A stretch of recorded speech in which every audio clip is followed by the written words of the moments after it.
Welcome to the Banker Lamp. Please enjoy the video. You start by minimizing what you request. Choose specific Poppins weights and subsets so pages load fast. Open Google Fonts, select Poppins, and tick only weights you will actually use. This reduces network cost and rendering delay. Once chosen, copy the provided link tag or the single at import line and paste it into your document head or main style sheet.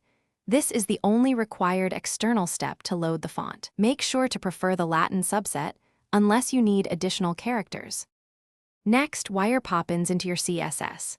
Define a global font family like Font Family, Poppins, System UI, Apple System, Sego UI, Sans Serif. This ensures graceful fallback.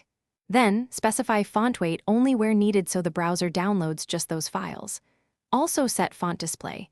Swap on the red font face or rely on the Google-supplied CSS so text appears immediately and swaps to Poppins when ready. Once done, test different pages to confirm weight mapping and check layout shifts from font swaps. Finally, publish and verify across devices. Inspect the network panel to ensure requested Poppins files match your selected weights and subsets. Mismatches are the top cause of missing fonts.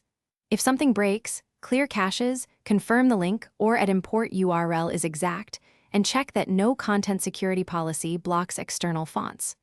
One key troubleshooting tip: if fonts still don't load, enable font display. Swap and provide a metrics-compatible fallback to prevent layout jumps while you fix upstream loading issues. Thanks for watching. If this was helpful, leave a like and consider subscribing. See you next time.